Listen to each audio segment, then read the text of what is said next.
it's always easier to do an Indian report card than a report card for the overseas players. And there I was, looking into my phone, looking into my sheet.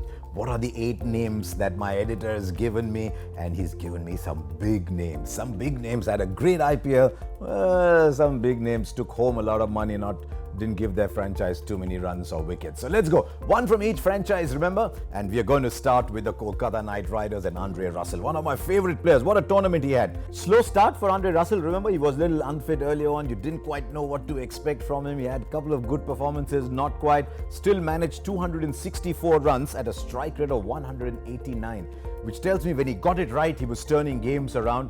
Chipped into the ball as well. His bowling got better and better as you got to the end of the league stage. 13 wickets at 9.58. So given that he had a slow start, you probably would say, not that much for Andre Russell, given that he finished strongly and what a player he was. And as his performance improved, KKR's performance improved. So it's that middling kind of performance which came strongly towards the end. So I'm 7 for Andre Russell. Ben Stokes, player of the tournament last year. The bidding was zooming. Rajasthan Royals went completely against character. Looking at Ben Stokes now. I'm looking at Ben Stokes last year. 316 runs, strike rate 143, 12 wickets, economy rate just above 7 and over. What a season he had. And this year, I don't know. He looked like Ben Stokes. He fielded like Ben Stokes. Occasionally, he bowled like Ben Stokes, but his job was to lift that franchise. 196 at a strike rate of 121. I could understand fewer runs, higher strike rate, 8 wickets, economy rate of 8. His fielding was outstanding, and that's what caused me to choose between 3 and 4. But I always like to give more than less. So 3, 4, you make your choice. Maybe I'll go 4 with Ben Stokes. Now, AB de Villiers. I've often been accused of being an AB de Villiers fanboy, and I accept the accusation wholeheartedly. I love watching AB de Villiers bat. When he comes into bat, I think this is what cricket should be. Average 53, strike rate 174. What more do you want from AB de Villiers? Could he have yanked his side up into the playoffs? Maybe. So, because you judge AB de Villiers by his own standards, I think those are 9 numbers. But I think AB de Villiers is 8 because maybe I thought he could have just dragged RCB out and into the playoffs a little bit more. So 8 for AB de Villiers.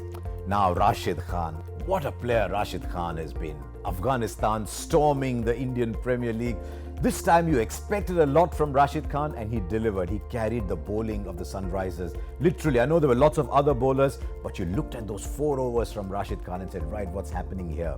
He did one other thing.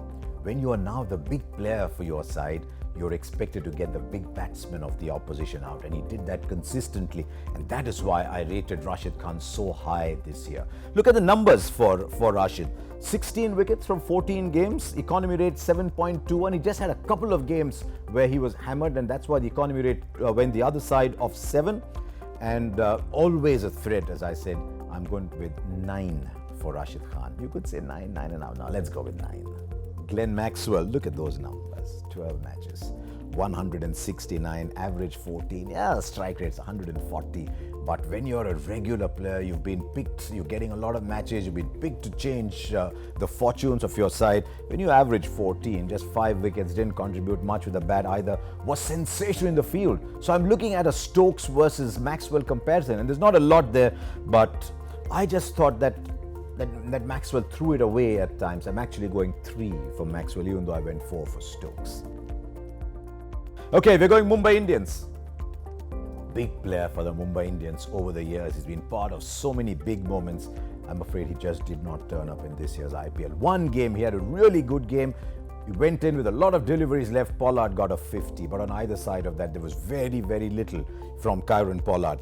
133 runs at an average of 19 and a strike rate of 133. It was Kieron Pollard's poorest season yet. Like with Stokes and Maxwell, here was a big player in the IPL who cost his side but didn't deliver. And I'm hoping I'm going to change my numbers for Pollard next year, but this year it's just a 3 for Kieron Pollard. Shane Watson. I wouldn't have been surprised, to be completely honest, if Watson hadn't been picked in the auction, because you never knew with injuries, he's getting on in life, you didn't know whether he was going to be such a big player again. But Chennai Super Kings picked him and said, Shane Watson, you're our opener. Did he deliver? He delivered in style. Look at those numbers for him. 438 runs in the 13 games that he played. That is fantastic for a young player. For someone coming back and not quite certain where he stood, brilliant strike rate of 147. He got a century. He was in a strong CSK side. He was excellent. And then he delivered with the ball as well. Not a lot, but remember, you're in a side where you don't know if you're not going to bowl at all. You don't know if you're going to get 4 overs. You've got to be ready at all times. And Watson was a very good option for MS Dhoni whenever he wanted. Right then, so what are we doing with Shane Watson? I think the 6 wickets that he got just tips the scales. I'm going 8 for Shane Watson. Now Chris Gayle. Didn't get picked first round, didn't get picked second round, just got in, and midway through the IPL we were saying, you know what, you cannot leave out Chris Gayle. He got that magnificent century, and then he made 300 runs, I think, in his first 5 games, was turning things around, and then suddenly, as happens sometimes with Chris Gayle, he was boom, boom, boom, boom, boom. He was part of wins though for Kings 11. The reason I'm going to give him a little more than some of the others was when he was playing well, they were winning. When he slid down, they stopped winning. So he was a bit like a talisman for the Kings 11. And so because he tapered off but did well at the start, I'm going 6 with Chris Gayle. There you are. Did you agree?